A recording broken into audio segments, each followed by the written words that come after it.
Any health-related information on the following show provides general information only. Content presented on any show by any host or guest should not be substituted for a doctor's advice. Always consult your physician before beginning any new diet, exercise, or treatment program.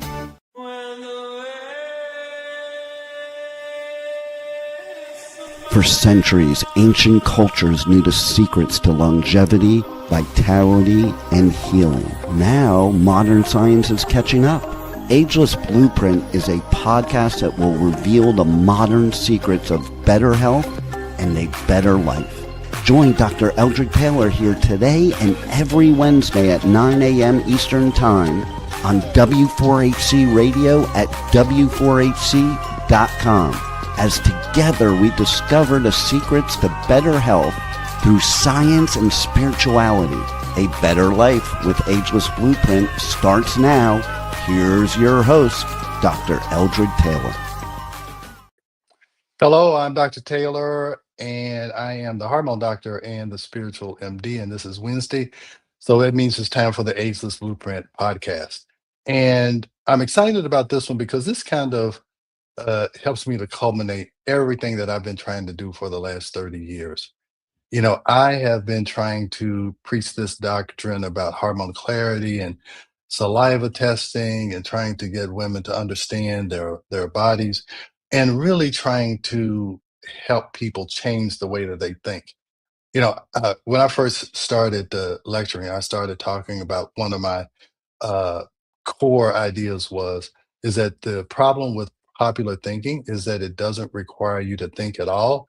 It's easier to do what other people do and hope that they thought it out. And I believe that that is what we do. We like to do the popular thing, okay? With everything, with doctors, with patients, and especially see it with healthcare and with hormones, especially because that's why I talk about these Facebook groups where people are asking, questions of other people because they don't have clarity about what they're doing. So if you just follow popular thinking, what people are doing on the Facebook and TikTok, and I'm a victim of it because I'm on TikTok trying to do this, you need to be able to think for yourself. And I feel like it takes knowledge and it takes courage in order to think for yourself. So yeah, so I love this story about the caterpillar because I think it just really exemplifies. And I've been telling this story for I don't know how long because there's a certain type of caterpillar called a processionary caterpillar. And processionary caterpillars, the way their instincts are, is that they pick a leader, and then all of the other processionary caterpillars follow behind the leader. And that's great as long as that leader is doing what processionary caterpillars are supposed to do. Well, what a processionary caterpillar is supposed to do? Well, when it's time to eat, they go to the caterpillar restaurant and they eat. When it's time to sleep, they go to the caterpillar hotel and sleep. When it's time to play, they go to the caterpillar playground and they play. And that works great as long as the lead caterpillar is doing what caterpillars are supposed to do.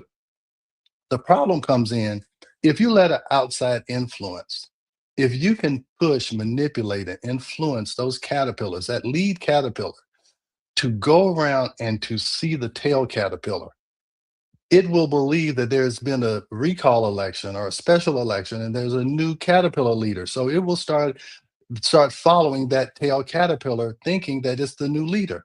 But what's really happening? They're going around and around in circles, each thinking that the other one is leading and following caterpillar instincts. And it takes a lot of energy in order to get out of that line. Now, here's the first thing. You have to recognize that you're in a caterpillar line. When you're in the caterpillar line, you don't realize that you're following someone who's going nowhere, who is following a different instinct from what you have. Because in medicine, we should be following science and physiology. We shouldn't be following trends or opinions from these so-called authorities. We need to be following basic science and physiology. And that's what I decided to do a long time ago. I got out of line. And here's the problem. When you get out of line, everybody else is trying to pull you back into line. They don't like for someone to be outside examining what's really going on. And so it takes knowledge and courage because you have to have enough courage to stand up against these fads of pellets and testosterone and all of that. You have to have enough knowledge and courage to think for yourself. So what I did was is I have a hormone clarity bill of rights. Okay, is that I feel like a movement has to start from the ground up. That's what the pharmaceutical companies do. They say they show you a commercial and say go ask your doctor about this medication. Well, I'm going to show you 10 principles that you should abide by. And that if anyone breaks those principles, if it's something you see on Facebook, if it's something that a doctor tells you, if it doesn't abide by those 10 Bill of Rights, the rights that you have as a patient to make sure that your hormones are balanced and that you feel normal, then you need to move on to someone else. And I'm hoping that if enough of you go in with these Bill of Rights, I have it where you can download it, where you can have it on your where it's a website, is that you go in armed with these Bill of Rights, and hopefully the doctors will decide that they need to look at another way of looking at hormones. I'm not trying to attack them and saying something's wrong, because I didn't learn this in medical school, so your doctor didn't learn it either. But what I'm trying to do is to create enough positive reaction in patients and in clients and people who listen to my podcast or go to YouTube, that there's enough pressure that medicine has to change. All right. So let's go with the slides, Rebel. We're going to start with principle number one. All right. The Hormone Bill of Rights. You have the right to understand your body. You have the right to decide what will and will not happen to you.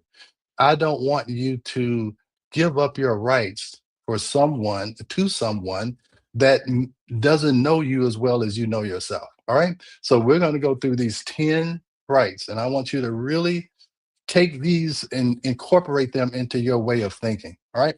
So let's go to slide number one.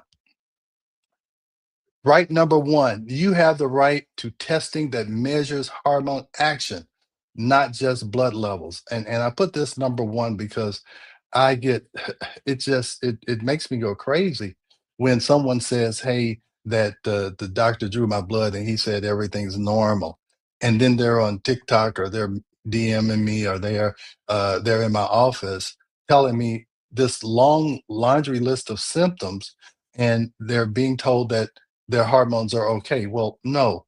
What they're being told is that their blood level is within the normal range, but they're not telling you where the action is, what's happening there in the cell.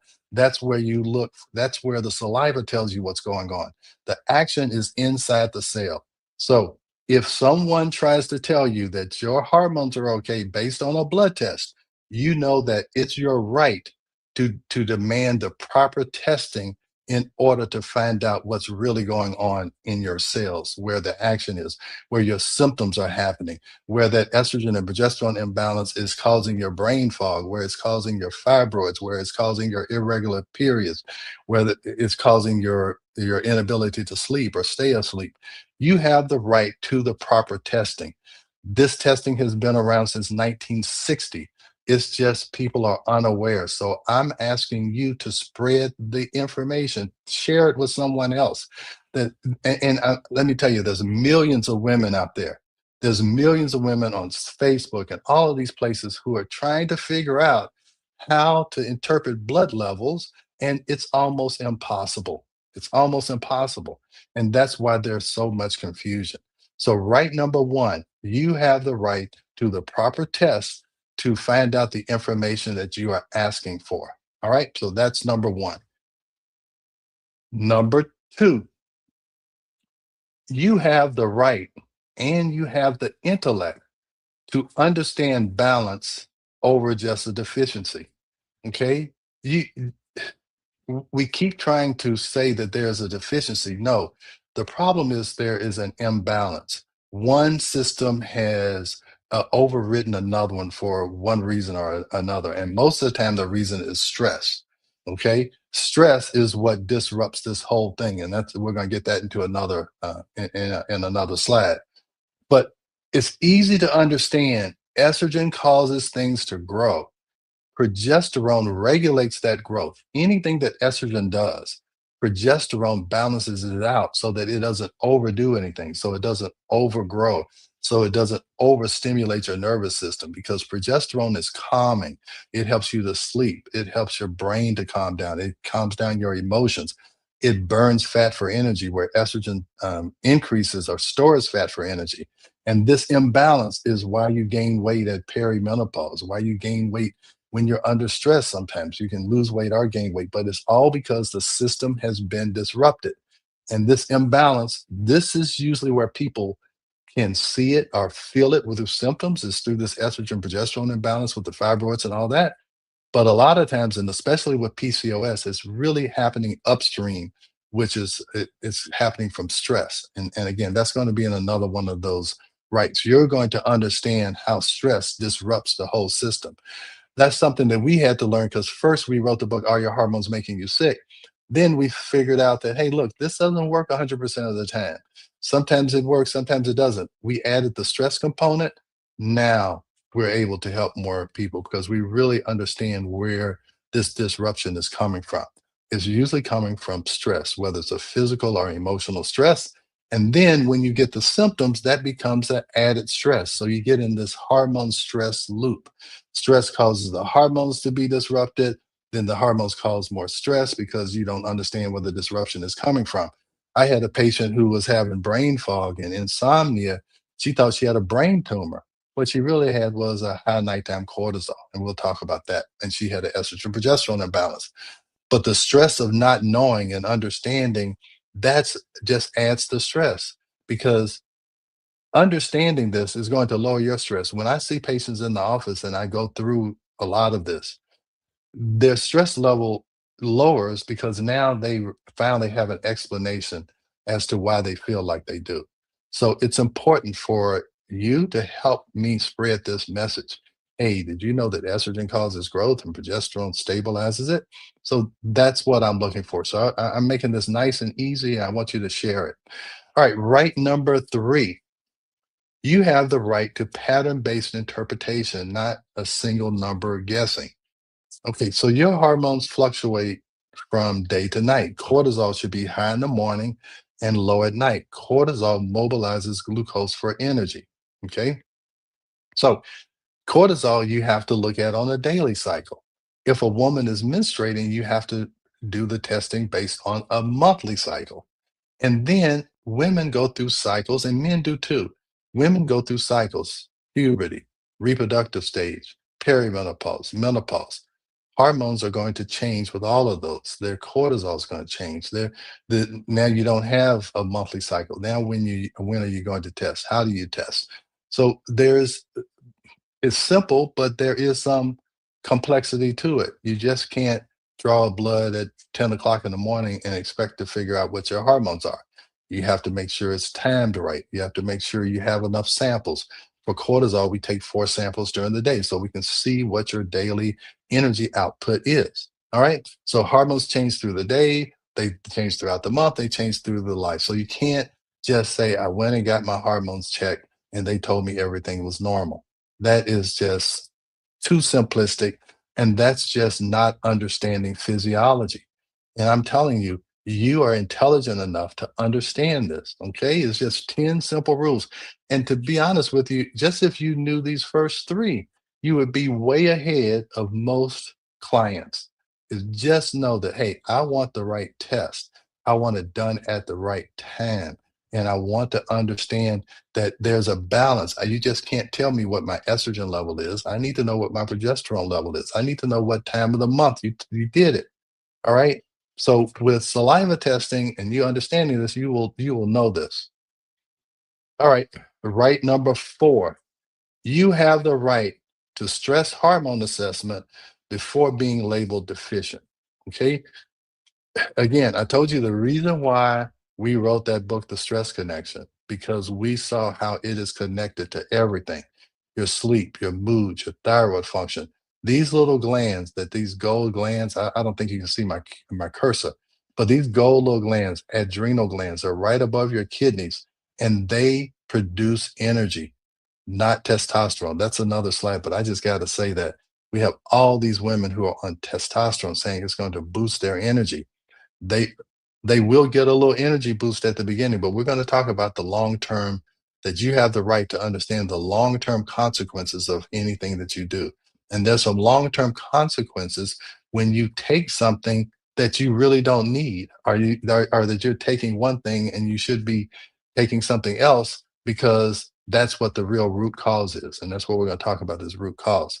But anyway, I think everyone, if 75 to 90%, and I think it's much more than that, of visits to primary care physicians are for stress related complaints and disorders, we need to be looking at their stress level. So we need to be doing saliva cortisols, I think, on anybody who comes in with a symptom, because 75 to 90% of them are due to stress. So we talk about saliva cortisol testing, and I'm going to start introducing heart rate variability. That's a really a daily measurement that you can do, heart rate variability. And if you think about fetal heart rate tracing, which I did for OB, is that if there's a lot of variability in that fetal heart tracing, if anyone's had kids or seen the monitors, the more that line wiggles, the better the baby is doing. The flatter that line is, the worse it's doing. You can do the same thing as an adult with heart rate variability. I actually have a website and a page that I'm going to introduce where you can check your heart rate variability at any time, in any place, to see if you're primarily sympathetic or parasympathetic. I used to do it all the time in the office, and then with COVID and all this, and now I was finally waiting to have an app or something where people could do it at home. And that's something I'm teasing you. That's coming, because we really got to focus on this stress epidemic, and it's causing a lot of problems, and people are stressed financially, and wars and all these things are going on. We really have to help people measure and manage their stress. You cannot manage what you cannot measure, but if you can measure stress through saliva cortisol testing and through heart rate variability, now you can implement some changes where people will be able to better handle the stress and make better decisions. Because see, when you are under stress, the frontal lobe gets turned off. So you really can't even make good decisions. So that's why it's so important, before you make a long term health decision like a hysterectomy or some cancer treatment, you've got to get your stress level right so that your executive function can turn back on, so you can make a logical, rational decision, and not a decision based on fear. And that's what we've got to get. I want to get patients to get over making decisions based on fear. And if you can do that, you're going to make much better long-term decisions. I see so many patients in my office saying, I knew I shouldn't have done that. I didn't feel right when I made that decision, but I was afraid. I was anxious. And so I just did what the doctor told me. And that's what I'm saying. Getting in a caterpillar line, thinking that someone's leading that really has your best interest in mind. And I'm not saying doctors don't have your best interest. They're doing what they have been taught to do. An oncologist is taught to kill cancer, and that's their job. And they're not worried about the rest of your systems. A cardiologist is worried about your heart. They're not worried about your adrenals and kidneys and all that. You have to look at yourself as a holistic system and understand what can be driving your issues, right? So if people don't look at you holistic, you have to look at yourself holistically. All right. So right, number 5, you have the right to education before a prescription. Hormones affect brain, bone, heart, metabolism, and mood. So before you accept prescriptions for heart palpitations, or some anti-diabetic medication, some antidepressant, we got heart here twice, bone medication, something for your brain. Hey, wait a minute. Okay. Instead of giving me a prescription for all of these, why don't we back a little bit? Because I heard that cortisol can affect all of that. Why don't we go upstream? Why don't we stop trying to have a medication for each symptom? I want to know why you're giving me that prescription. And could it be something other? Could it be my hormones? Could it be stress? And you need to tell the doctor, don't you know that stress is connected to everything? And deep down, they know it. They just haven't heard it verbalized. So maybe you need to go in there and verbalize it. All right. So right, number 6, you have the right to root cause conversation. Uh, I'm going to show you at the end. I have a QR code where I developed this assessment where you can figure out what the root cause is. So if you have fatigue, it's not random. It's trying to tell you that some root cause is happening. Okay, so we have a questionnaire. It's like, is it primarily adrenal issue? Could it be a gut issue? Okay, because if you have gut issues, you're not going to absorb enough nutrients to create energy. Is it primarily a nervous system regulation that I don't have enough sleep? Is that why I'm fatigued? So it can be several different things, or it could be a combination. So I created this root cause assessment because a lot of people they do one of two things. They're either scared to take the first step because they don't know what to do, or they've overdone it. They've done too much. They have 10, 12 supplements. They don't know what they're taking, why they're taking it. And believe me, I see this all the time. They come in and often have a bag full of supplements. And I'm like, why are you taking this? Why are you taking that? And and nothing's happening. So they're coming to me because obviously those supplements are doing what they wanted them to do. So with the root cause assessment, what we try and do is tell you where most likely those symptoms are coming from upstream and how you can correct it. And most of the things almost all of them are trying to address adrenal function, hormone function, and then we have something called amino restore to help with neurosystem, your nervous system reset, so that you have enough amino acids. I'm going to talk about that, so that you can make enough neurotransmitters for your brain to actually transmit a message from one neuron to the other.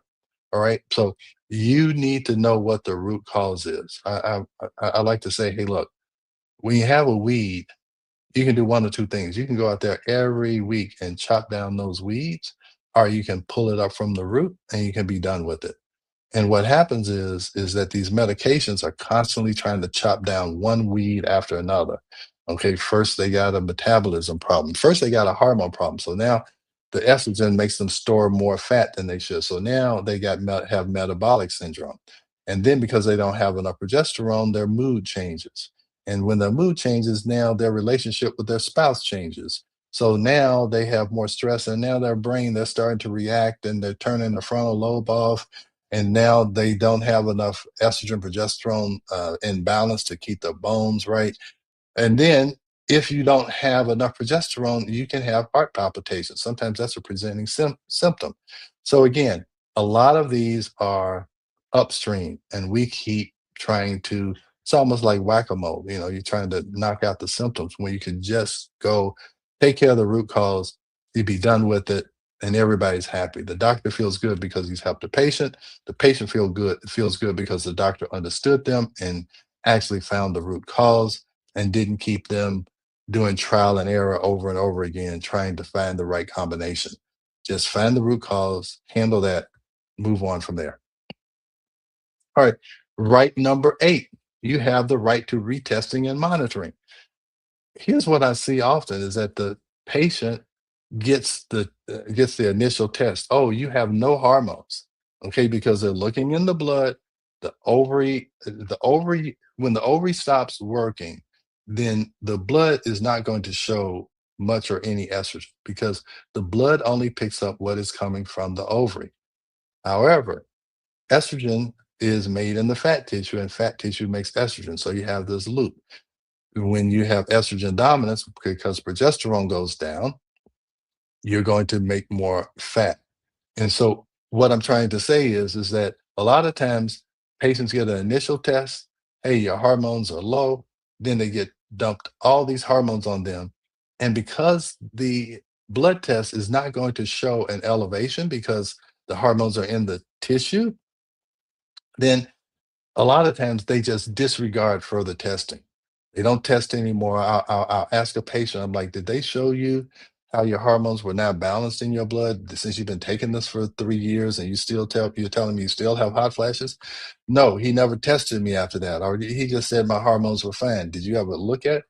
So all I'm saying is you have to, if you give a hormone that and it's not coming from the ovary or from the testicles in a man, you have to follow it in saliva. You're not going to see that dose in the blood until you've overdosed the patient.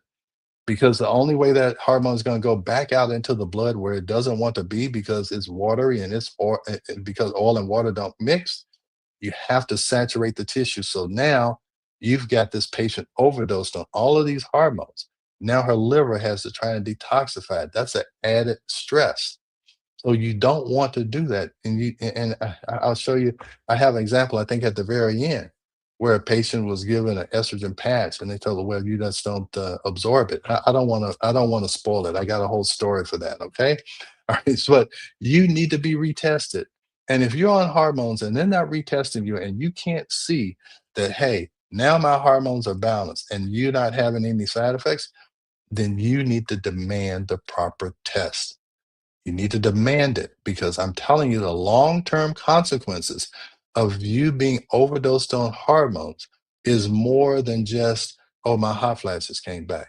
That's why I'm telling you, you're putting a stress on the system when you are overdosing yourself with hormones, that your body has to detoxify itself. It has to get rid of those hormones. It has to be metabolized. And so you don't want to overwork your liver. It has enough to do with trying to detoxify the food that we eat and the air that we breathe and the water that we drink. So we don't need to tax our liver more by overdosing the patient, or you overdosing yourself on hormones, because the proper monitoring wasn't done. And the monitoring protects balance, because things can change. If you lose weight, gain weight, you have a stressful experience, something happens, it can flux. So you need to retest. We retest twice a year, or if their symptoms change. And then a lot of times, if their symptoms change and they've been stable for a while, you know what has happened? They've had some stressful event. They've had someone pass away. They've had something stressful. Okay. Kids, they're worried about kids in college, something. And I'll ask, okay, you've been fine for 2 or 3 years. What happened? They'll usually tell me some type of stressful event. We'll try and calm the nervous system down. I don't really change the dosage, because I know as soon as she recovers from the stress, that same pattern is going to come back. So, anyway, you need to be retested. You need to be monitored, and you need to be monitored in the correct way. All right. So you have the right to know that normal does not mean optimal. You really have to understand that normal blood labs do not apply when it comes to sex hormones or female or male hormones, because they're fat soluble, and the blood is water soluble. So it's just as simple as that. So you cannot, whenever someone tells me, I went to the doctor and they told me my labs were normal, I 100% know that they did a blood test. Okay. And it's never going to show you anything. When you're premenopausal, it's always going to say your hormones are within the normal range. When you're postmenopausal, it's always going to say your hormones are low. But the only hormone that definitely decreases 100% in all women is progesterone once they go through menopause, because menopause means that you no longer ovulate. And the only hormone that is dependent upon ovulation is progesterone. You have a extra fat facility in your fat tissue. It makes estrogen, and estrogen, I say, what I really say, you have an extra estrogen facility in your fat tissue. Your fat tissue makes estrogen, and estrogen makes more fat tissue.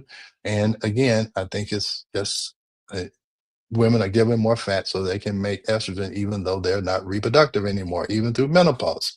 So that is what's really going on. So you need to understand that those blood normal labs do not mean that you are normal. And you know that. You know you're not feeling normal, you're not feeling optimal, you are not balanced. Okay. You cannot balance hormones looking at blood tests. And you already know that, because you've had your blood drawn, I don't know how many times, spent a bunch of money, you still have the symptoms, and the blood tests keep telling you that it's normal. So I know it's time for a break. We're going to go to right number 10, and I'm going to show you how you can get this root cause assessment and how important it is. And I'll see you after the break. We are going to a quick break, so stay with us as we explore the ageless blueprint right here on W4HC Radio and Talk 4 TV. An ancient secret with a modern twist for better health and vitality. Dr. Taylor will be right back. Taking care of your health shouldn't mean taking a handful of pills every day. At Taylor MD Formulations, they create doctor-developed supplements that combine the best natural ingredients so you get the results you need with fewer pills. Taylor MD Formulations is backed by science, designed for real life with real results. Less pills, better health, doctor approved. Shop now at TaylorMDFormulations.com and discover smarter supplements for smarter health. That's TaylorMDFormulations.com. We are back for more of Ageless Blueprint. Once again, let's join Dr. Taylor for more insights and research on the ancient secret to better health and a better life in modern times. Here's your host, Dr. Eldred Taylor. All right, we're back, and because we're back from break, and I know people come and go, and I really want you guys to understand this Bill of Rights. We're going to go over it real quick, and then we're going to hit number 10.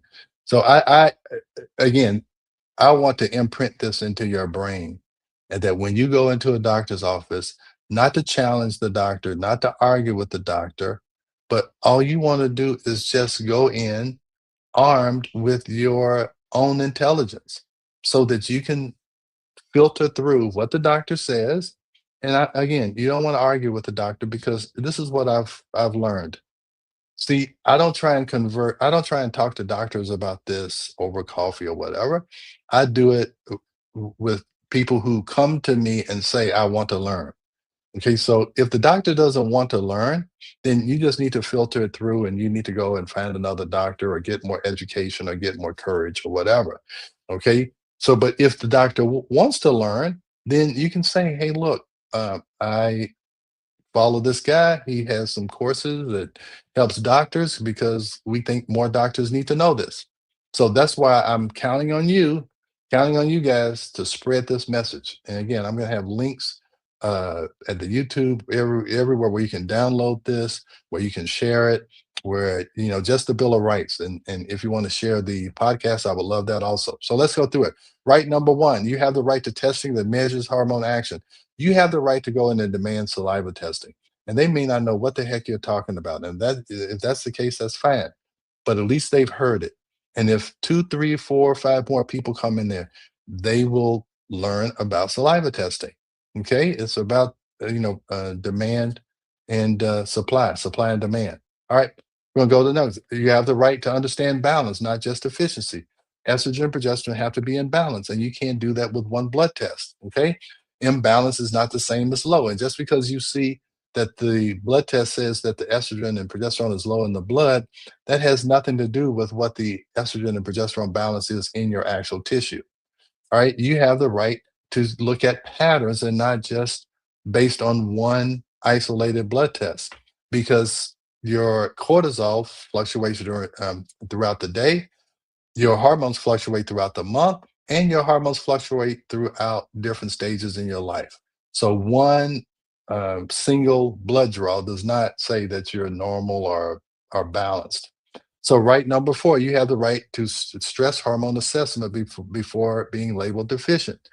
Most of the issues that you're dealing with, they start from stress. That's what's disrupting your ovulation and making it so you can't make as much progesterone to balance out the estrogen every month in your cycle. And the same way with perimenopause and menopause. Most of the time, stress is the governing influencer. And if we don't identify that and correct it, you're going to be in this cycle of hormones and stress, hormones and stress. Your hormones are going to get disrupted again because we didn't fix the stress. All right, you have the right to education before prescription. You want to know what that medication is, you want to know what it does, and you want to know, hey, could some of those medications be avoided if we actually looked at this stress hormone assessment? And that's why we want to do this root cause assessment. So again, you can go in armed with enough knowledge and enough courage, again, not to argue, but just to be able to not go with popular thinking, to be able to think for yourself and not let someone else think it out for you. So Number six, you have the right to a root cause conversation. Can we actually think about where could all this be coming from? A lot of times, uh, medicine or doctors put labels on people. You have PCOS, you have ADHD, you have chronic fatigue. No, I want to know why.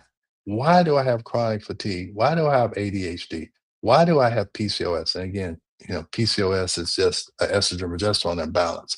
So we put these names and labels, and patients take these names and labels, and somehow they think that the patient's going to be satisfied just because you named what they have.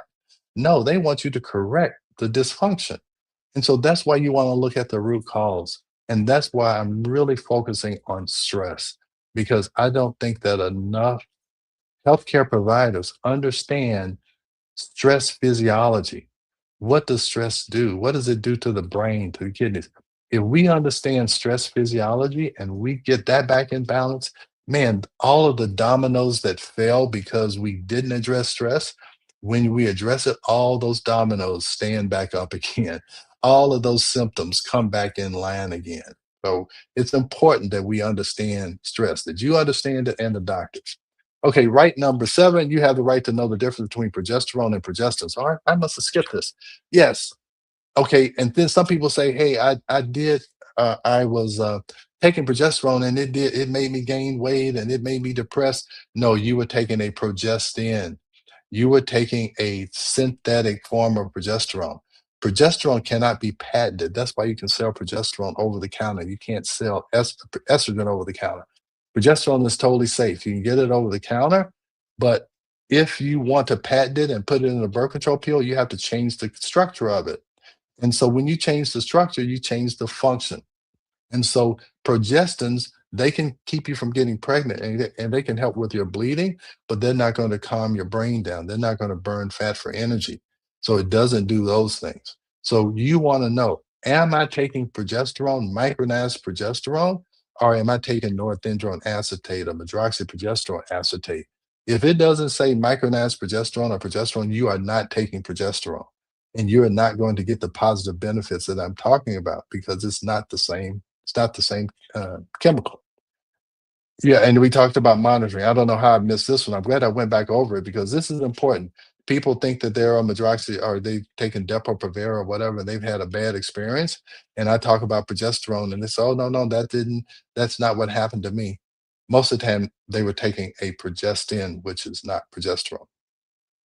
Okay, we talked about that. So this is it. You have the right to understand long-term consequences. Okay. So let's just take testosterone for energy. Cortisol is what gives you the normal energy flow. It's not testosterone.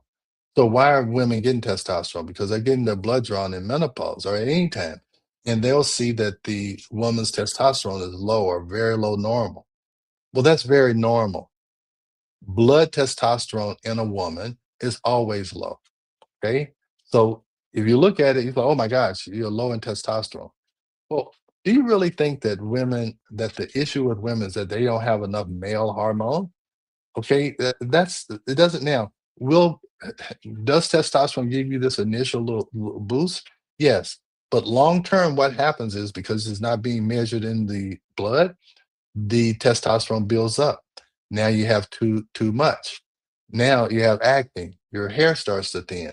Okay, so for that little boost in the energy and whatever, that usually will fade away because you still got the stress issue. You just covered it up with testosterone, and that'll work temporarily. All right, so long term, that little boost is going to cause a problem. So let me tell you another example that I just talked with a patient yesterday. She had a total hysterectomy when she was 32 years old. At that point in time, they put an estrogen patch on her in the operating room. They looked in her blood and say, "Wow, you don't absorb estrogen, so there's no need of us putting this estrogen patch on you. So let's give you a cream." Put the cream on, looked in the blood. They say, "Hey, we don't see any estrogen. You just don't absorb estrogen." And so for 32 years, she didn't take hormones because the doctor said, "You don't absorb hormones." You know what happened 32 years later? She's got osteoporosis, she's got hot flashes, she's calling me in a panic, like, "Can you help me?" Okay? So that's what happens long term, because Someone looked in the wrong compartment, trying to look for hormones that were in the tissue, and they were looking in the blood.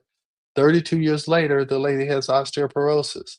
She hasn't been on hormones for 32 years because she was like, oh, it's useless. I don't absorb it. Nobody's going to give me any hormones. I can't take estrogen orally, all of these things. Now, here's the other thing that happened. And this is why you have knowledge and courage. She was on Nexium or some type of H2 blocker. And an H2 blocker means that it blocks the acid in your stomach. It's taken for heartburn. Okay, so she's been taking that for 15 years. She said maybe even more than 15 years. Well, on the Nexium box, it says you shouldn't take it for more than 6 weeks. Let me tell you why. When you decrease stomach acid, especially as you get older, when you decrease stomach acid, you decrease your ability to break down and digest proteins. Now, your stomach acid naturally goes down after age 50. Okay, that's why it's harder to absorb things, it's harder to get your nutrients in because you don't have as much stomach acid. So you can get epigastric pain from that. Okay, because if you can't digest your food, it sits in your stomach and your intestines, they don't want undigested food to go down. So the pressure builds up and it goes up. And it's not because you have too much acid. That's what you feel in your esophagus or in your chest, but the real root cause is you don't have enough acid. Okay. So whenever she was put on that, she was already didn't have enough acid because she was having epigastric pain. So then they put her on that. Now it's even lower. So now she can't absorb proteins. Well, you also need proteins to build bone. You need proteins to build hair, and you need proteins to build neurotransmitters. Neurotransmitters are epinephrine, norepinephrine, dopamine, all of these neurotransmitters and acetylcholine that helps you with your memory, with your mood, and with your be able to have recall and speech. All of that is based in neurotransmitters. It's caused by neurotransmitters, and all neurotransmitters are proteins. And you have to break down proteins in your diet so that you can absorb them to make the neurotransmitters. So it has been Nexium or H2 blockers or acid blockers. Long-term use has been associated with dementia. So it makes sense. If I can't make neurotransmitters, my brain can't communicate. So I'm going to increase my risk of dementia. That should have been told the patient when they first put the patient on it 15 years ago. Don't take this for more than 6 weeks. And really, what if we had understood the physiology, said, no, you need digestive enzymes. You need to take apple cider vinegar with your meal so you increase your acid so you can digest your food. And now the food will go down instead of up. So that's what I'm saying. If you can understand basic physiology, and you won't be seduced by popular thinking because these H2 blockers were very popular. And here's what happens. I always say the last thing you want to do is to take a new drug because a new drug means we just haven't figured out all of the side effects, all of the long-term side effects. See, nobody's doing a study 32 years later to see what that decision that doctor made and that patient made 32 years ago, how it's affecting this person 32 years later. That doctor's long gone. That hospital might not even be here anymore. But you still are suffering from a decision that was made 32 years ago. That's why I'm saying you cannot be fearful. You cannot be anxious because then that turns off this front part of your brain. Okay. Then, so that's why I need you to not be fearful. I need you to just whatever you need to do to understand these rights. I need you to put it on your wall. Don't ever go into a doctor's office without reviewing these rights. Okay. Because these are important. It can prevent a lot of pain downstream. So what I want to show you is I think this, if you do put that first one, if you scan that QR code, it is going to take you to a site that is the Hormone Clarity Bill of Rights. Okay. And I'm going to have links at the end of this video that you can download. It is actually I'm going to have a copy of this podcast on that as soon as I get the video. I did a single little 1-minute video on all of these Bill of Rights. So you can download the PDF, you can look at the video, you can do whatever. Now, the second QR code is for that root cause assessment. And that is a series, I think it's like 20 questions. And it will tell you, hey, what is the major issue? Is it really stress? And if it is stress, what is the other major issue that is causing? Is it hormone issues? Is it gut issues? Is it brain issues? So it really helps you to determine what that root cause is. And again, the I will have the links at the bottom of the video if you go to YouTube or podcast or whatever. Can you see the links in the chat, uh, Rebel?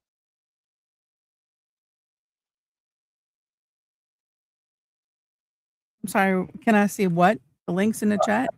Yeah, I put some links in the chat in the comments.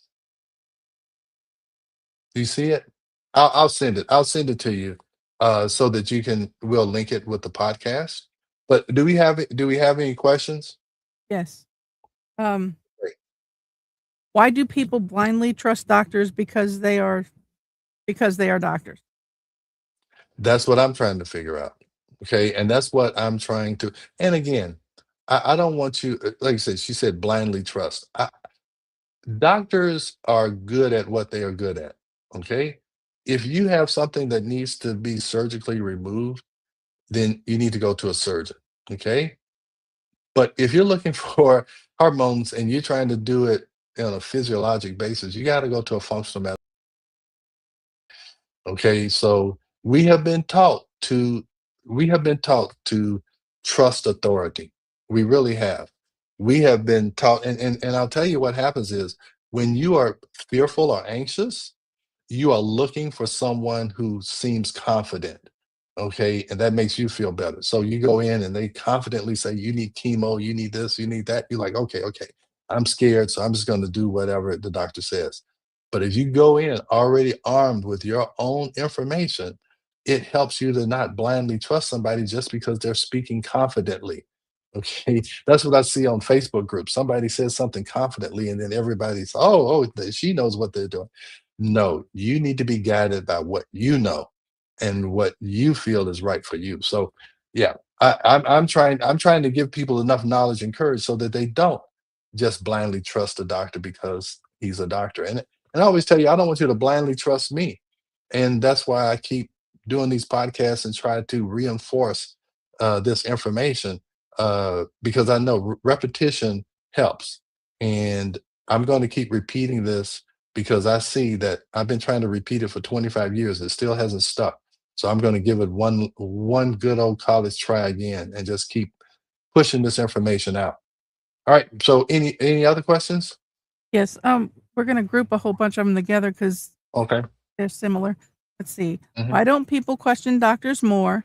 Is it okay to question doctors? Will doctors get upset and with us and dismiss us?